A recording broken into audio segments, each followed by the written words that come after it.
Donc Ok. bonsoir à tous, heureux d'être parmi vous ce soir.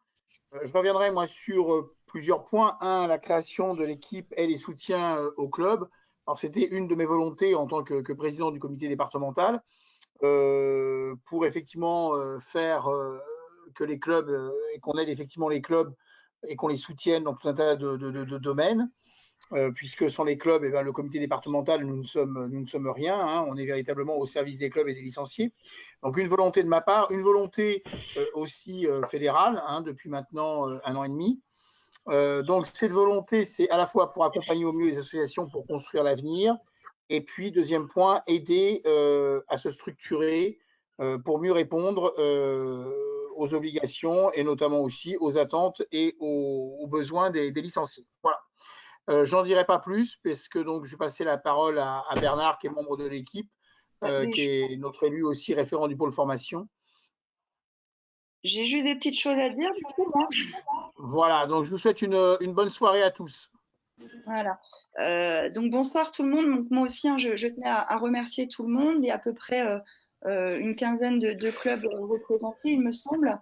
Donc c'est le dernier webinaire dans le cadre des jeudis du 35. Donc comme vous l'avez compris, le thème de ce soir, c'est la démarche de structuration club. Alors juste pour en fait, d'un point de vue organisation, c'est de couper vos micros. Donc, bien évidemment, comme on n'est pas nombreux, hein, l'idée c'est de les réouvrir et n'hésitez pas à réouvrir vos micros. Donc, il y a Julien qui est ici présent, qui, non pas, voilà, qui sera aussi sur la soirée de ce soir et qui sera responsable du chat. Donc, n'hésitez pas aussi à mettre des choses dans le chat, des interrogations ou des choses que vous voulez aussi, préciser davantage. Donc la visioconférence, elle est enregistrée.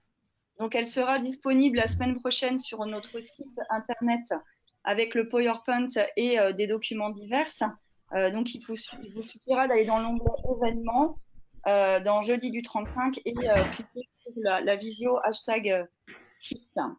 Donc voilà, donc je laisse la parole à Bernard. C'est à toi Bernard. Hmm.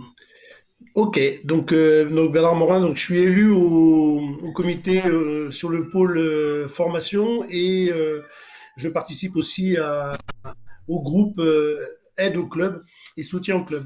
Donc moi je vais vous faire un petit constat sur le département suite aux rencontres des clubs qu'on avait fait les années précédentes, gens dans des clubs qui avait un nombre insuffisant de personnes pour la gestion des postes clés et à responsabilité du club, qui avait des difficultés à gérer le quotidien et donc à se projeter pour essayer de structurer. Manque de visibilité sur ce qu'il faut faire et ce qu'il faut mettre en place pour structurer le club. Une certaine souffrance aussi, hein, on avait constaté ça dans les discussions qu'on avait eues, épuisement des bénévoles, et puis on s'est rendu compte aussi qu'il n'y avait pas de transmission des savoirs et des informations importantes sur les postes clés lors des renouvellements des CA et des bureaux des clubs, hein, sur les postes principaux, c'est-à-dire président, secrétaire, trésorier, commission sportive. Hein, donc, ce qui entraîne un certain nombre de problèmes dans les clubs. Alors pourquoi avoir mis en place cette proposition de démarche de structuration? Ben justement, fort des constats réalisés à la suite des réunions à la rencontre des clubs, mais aussi des nombreux contacts téléphoniques que vous avez faits avec le comité et avec les salariés et le président, il nous a semblé évident qu'il fallait qu'on aille plus loin que ces rencontres, qui sont certes utiles pour échanger sur vos difficultés, vos réussites et vos attentes, mais certainement pas suffisamment ciblées sur vos besoins réels. Donc cette démarche de structuration est donc un premier pas vers le projet club. Le comité 35, par le biais de l'équipe Aide au club, objectif prioritaire de vous accompagner à mettre en place une analyse approfondie de votre club en vous apportant une expertise lors de rencontres dans votre club. Hein, donc en résumé, notre action peut se résumer en cette phrase, de la rencontre des clubs à la rencontre d'un club. C'est-à-dire que là, on va vraiment aller maintenant vers vous pour vous aider à vous structurer. Voilà, moi j'ai fini mon petit laïus, hein, et je laisse la parole à nouveau à Rosane pour la. Ok, merci Bernard. Donc pour rentrer en fait effectivement dans cette démarche de structuration, on a notre partenaire principal qui est le conseil départemental. Donc, on travaille bien évidemment en étroite collaboration avec les ESD, donc les éducateurs sportifs du conseil départemental. Et il y a un réel partenariat en fait sur cette démarche de structuration avec le conseil départemental. Donc, je vais laisser. Alors, je ne sais pas, Sophie, j'ai vu qu'elle était connectée. Est-ce que Sophie, tu vas pouvoir prendre la parole ou est-ce que c'est Julien qui enchaîne? Non, c'est bon, je pense que j'ai réussi. Très bien. Donc, c'est à toi, Sophie. Vas-y pour que tu présentes un petit peu ce que vous. Voilà, je présente un petit peu ce qu'on peut faire au niveau du département. Donc, on est 19 éducateurs sportifs départementaux répertoriés sur différents secteurs, avec comme mission principale de promouvoir l'activité physique pour tous les publics et le soutien aux clubs, aux associations. Par rapport au soutien aux associations, on va passer à la slide suivante, si tu veux bien, Rosanne. On a 4 formes de soutien. Je vais commencer, en fait, je vais faire l'inverse. Je vais commencer par rapport au sport santé. On peut aider les clubs à monter des actions sport santé. On peut accompagner les clubs dans la formation de cadres. La formation de cadres, c'est pour élever le niveau de compétence des cadres bénévoles. On peut également faire du perfectionnement du sportif sur, on va dire, des stages pendant les vacances scolaires, voilà. Et l'accompagnement des projets clubs, qui est notre sujet aujourd'hui, où depuis une vingtaine d'années, le département accompagne les clubs sur la structuration des clubs, sur l'ingénierie des projets clubs. Voilà. Je ne sais pas si je dois en dire plus ou si on va peut-être parler un peu plus sur les projets clubs après. Voilà, on va aller jusqu'au bout et puis après, on échangera sur l'expérience que vous avez déjà et sur les contacts aussi, vous, que vous avez dans les clubs du département. Donc, on verra tout ça après.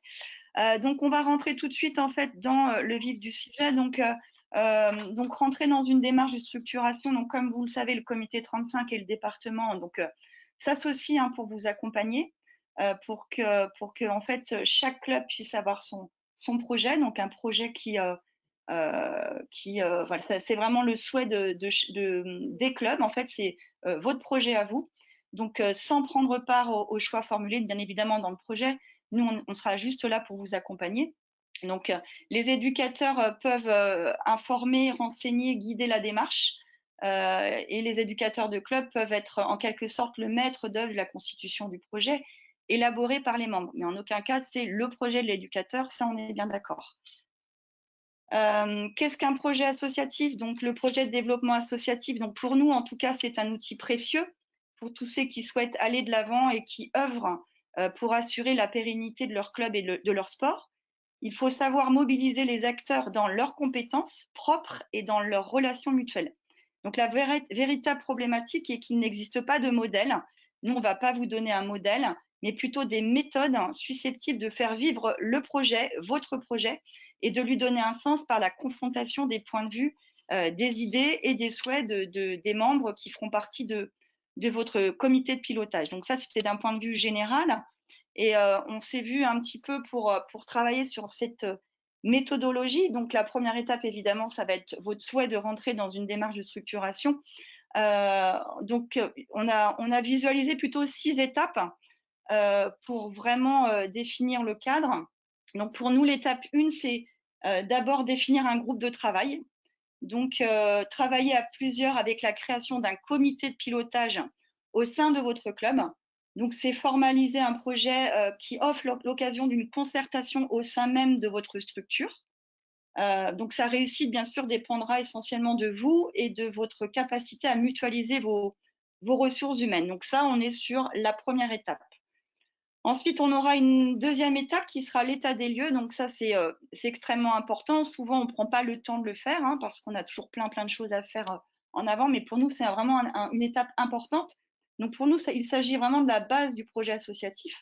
Donc l'objectif est le maître mot de cette étape, donc l'objectivité. Votre développement partira de l'existant, de votre structure et de l'environnement dans lequel votre structure se situe. Ensuite, il y aura une troisième étape qui sera plutôt le diagnostic, pardon. Donc, cette étape est aussi importante car elle permet d'analyser de façon critique l'état des lieux, de vos forces. Souvent, on parle de vos faiblesses, mais vous avez aussi des forces. Donc, des forces qui seront à consolider, de vos faiblesses qui seront à améliorer. Donc, il s'agira d'expliquer les constats de l'étape 2, de rechercher les causes de la situation actuelle. Et un bon équilibre des parties forces et faiblesses est important pour ne pas être seulement dans des actions de développement qui s'attachent à résoudre les problèmes. Donc ça, on est sur la troisième étape. La quatrième étape, on sera sur définir des objectifs. Donc là, il s'agira de faire des choix en fonction de l'analyse de l'état des lieux. Il faudra prioriser des objectifs, qu'ils soient généraux ou opérationnels, aller du général au plus précis dans cette définition des objectifs. Donc cela sera déterminant notamment pour l'évaluation. Donc cette étape est décisive car elle va concrètement déterminer et orienter le contenu de votre plan d'action. Donc chaque objectif doit être évaluable et positionné dans le temps. Il faut des objectifs ambitieux mais surtout réalistes par rapport à votre structure. Un lien important doit exister entre ces objectifs et l'analyse de l'état des lieux. On aura aussi une cinquième étape. Donc là, on va plutôt effectivement rentrer dans le vif du sujet. Ça va être la formalisation du plan d'action. Donc cette étape consiste à décliner chaque objectif sous forme d'actions concrètes qui viseront à structurer l'organisation sportive et développer la pratique sportive. Donc la planification des actions consistera à définir en fait des priorités d'action afin de les articuler et que tout le monde trouve de la place en fait dans votre projet. Donc ça, c'est l'étape plutôt de développement. Et l'étape 6, ça va être l'évaluation et l'adaptation.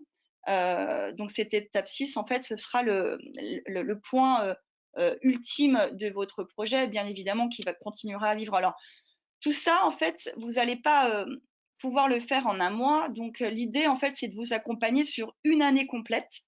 Donc, on a fait le choix, nous, d'être en binôme, voilà, pour accompagner un club sur toute une année sportive et on vous accompagnera sur toutes les étapes dans votre démarche de structuration. Et ça, un petit peu, c'est notre volonté de vous accompagner, non pas sur du court terme, mais sur une année sportive en tout cas. Donc voilà les 6 étapes. Est-ce que je continue ou est-ce que vous avez déjà des actions, des questions sur les étapes de ce projet associatif? Julien, il y a des questions dans le chat ou pas?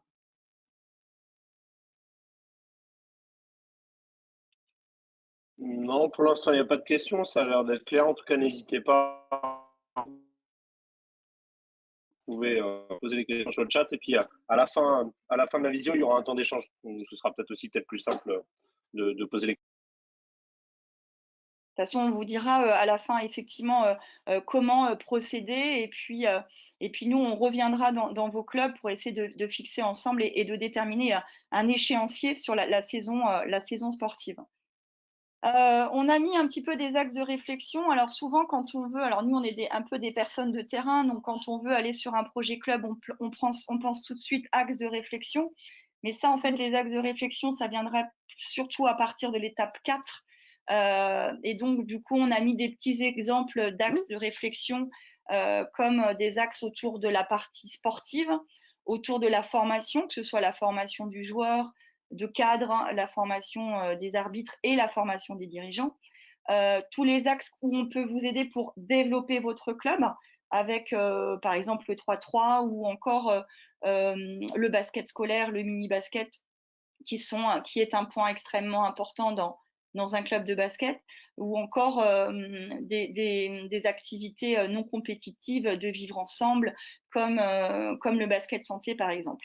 On peut aussi avoir des axes de réflexion sur l'administratif, parce que ça, on sait que dans les clubs, c'est un point un petit peu lourd. Je crois que ce soir, il y a des présidents de clubs qui sont là, ils pourront en témoigner. Donc, c'est vous aider à structurer un petit peu cette partie.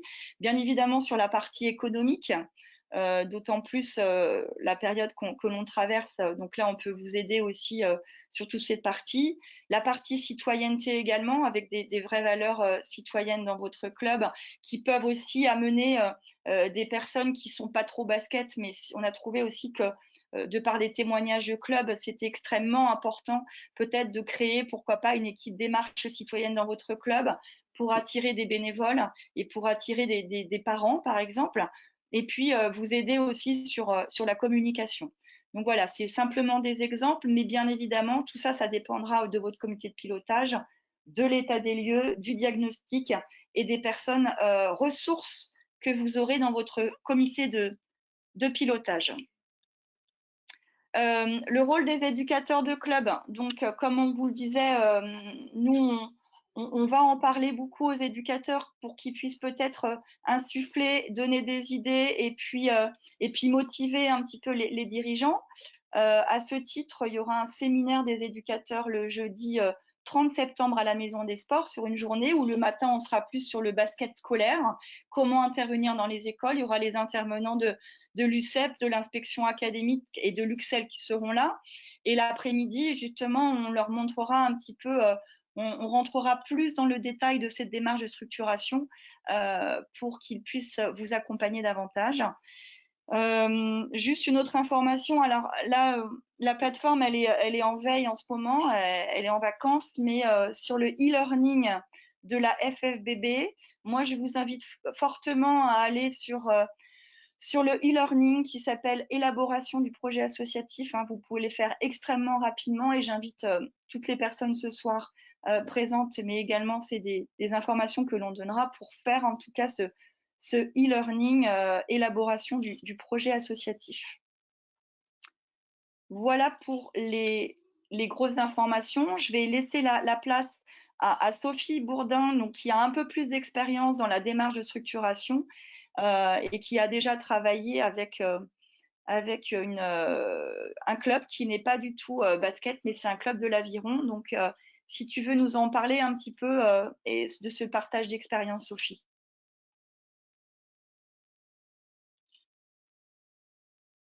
Ce club-là, donc Martine Surel, qui est la présidente de ce club, est venue vers moi parce qu'il y avait certaines difficultés en fait dans le club et notamment avec l'emploi. Ils ont un emploi à temps plein qui ne trouvait pas sa place et voilà. Donc ils sont venus. Donc vous voyez le texte. Je ne vais pas vous le lire, vous le lisez en même temps.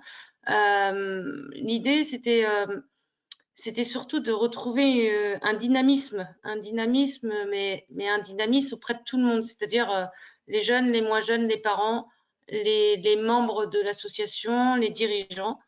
Et au final, on a réussi à faire ça par le projet club, même si toutes les actions n'ont pas été menées depuis que le projet a été écrit. Mais en fait, ce que la présidente a dit, c'est que ça crée des rencontres, des échanges. On a même associé des jeunes de 15-16 ans sur ces réunions, les réunions de comment dire, pas de comité de pilotage, parce que le comité de pilotage, c'est plutôt les membres du club, mais les réunions plénières. Et au final, tout le monde se connaissait et ça crée malgré le Covid, des journées où ils ont fait des pique-niques, voilà, et ça crée vraiment une ambiance club. C'est pas ce qu'elles recherchaient avant tout, mais en fait, c'est ce qu'ils ont obtenu. Et tout au long de la construction du projet, ils ont mené les actions. Parce qu'un projet club, c'est long à construire, comme disait Rosanne, c'est 1 an. Mais c'est pas parce que pendant 1 an, on réfléchit qu'on peut pas mener des actions, en fait. Et ces actions, il faut absolument qu'elles coïncident au projet, mais qu'elles partent bien avant que le projet soit écrit. Et ça donnait vraiment une grosse dynamique. Et je pense que le club aujourd'hui revit grâce à l'écriture du projet.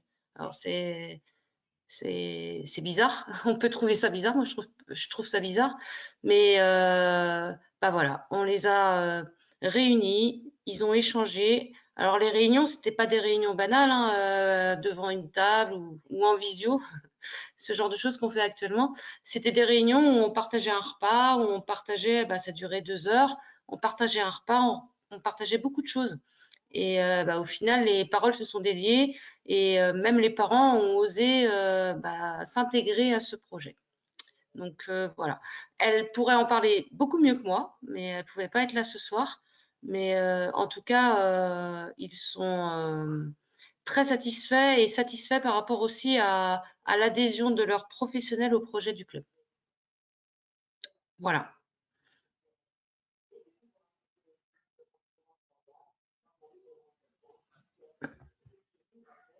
T'entends pas, Rosane?